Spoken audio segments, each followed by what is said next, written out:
ने कहा अवधेश बस इतनी सी बात है।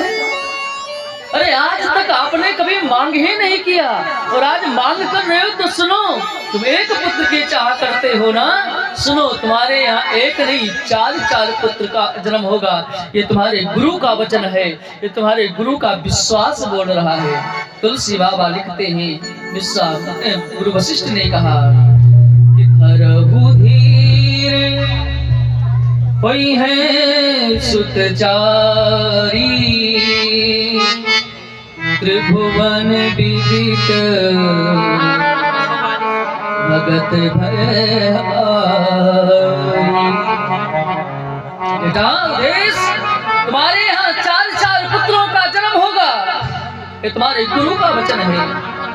इतना सुनते ही महाराज अवधेश नृत्य करने लगे, नाचने लगे।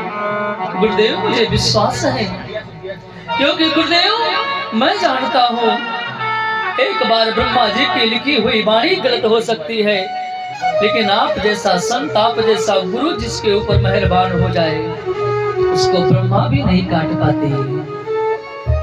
लेकिन गुरुदेव कुछ करना पड़ेगा क्या, कुछ करना पड़ेगा क्या?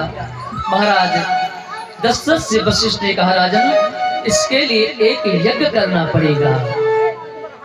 और तुरंत महाराज दशरथ ने यज्ञ की तैयारियां किया।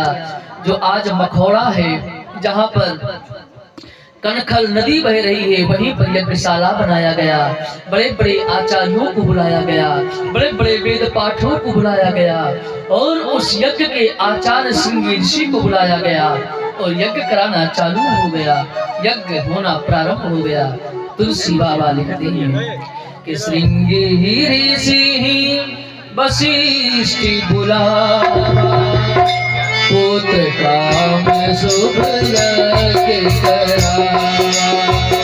श्रृंगी ऋषि वशिष्ठ बुलावा पुत्र काम शुभ यज्ञ करावा। भगति सहित मुनिया हुति दीने प्रगति यज्ञ चालू करे। भगति सहित मुनिया हुति दीने प्रगति यज्ञ चालू करे। महाराज श्रृंगी ऋषि के नेतृत्व में यज्ञ प्रारंभ हुआ। वेद मंत्रों की आहुति चलने लगी। ओम गणेशाय नमः स्वाहा, ओम सद्गुरुदेवाय नमः स्वाहा। आहुतियां के ऊपर आहुतियां पड़ने लगी, लेकिन कोई प्रकट न हुआ। वशिष्ठ ने पूछा ऋषिवर श्रृंगी ऋषि अभी तक कोई देवता मन्नत को पूरा करने के लिए प्रकट न हुआ, क्या बात है? बोले अभी तुम्हारे कुल देवता के नाम की आहुति नहीं पड़ी। जैसे कुल देवता के नाम आहुति दी गई, ओम रंगनाथाय नमः स्वाहा, इतना कहते ही भगवान अग्निदेव प्रकट हो गए। बोलिए अग्निदेव भगवान की जय।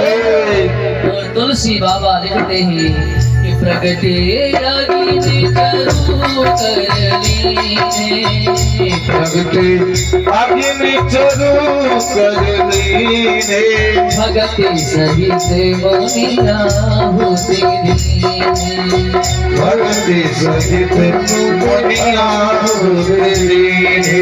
अग्निदेव जिनका दिव्य तेज है, जिनका पीतांबर धारण है शरीर पर, स्वर्ण का मुकुट है, चतुर्भुज है, हाथ में पायस लेकर के प्रसाद लेकर के प्रकट हुए और बोले महाराज अवधेश तुमने जिस कारण ये हवन किया, ये यज्ञ किया वो सफल हुआ। और महाराज वशिष्ठ तुम जैसा गुरु जिसके पास में हो, श्रृंगी ऋषि जैसा आचार्य जिसके पास में हो, उसका काम कभी अधूरा रह ही नहीं सकता।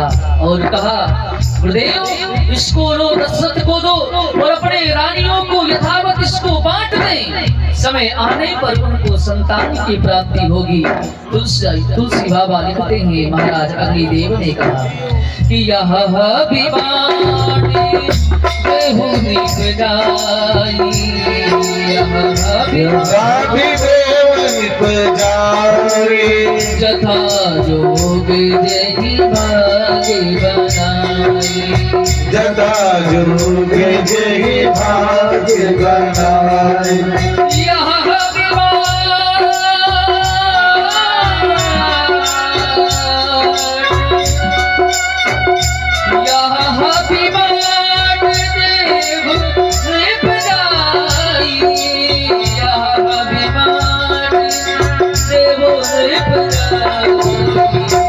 जता जोग जही जता जोग जही भाग्य बनाए। अग्निदेव ने कहा अपनी नारियों में अपनी धर्म पत्नियों में बराबर के हिस्सा में इस प्रसादी को बांट देना। और महाराज दशरथ गुरुजनों को प्रणाम करते हुए सबको दान दक्षिणा देते हुए प्रसाद को लेकर के कौशल्या भवन में लेकर के आते हैं। कौशल्या भवन से आप लोग समझ गए होंगे जो आज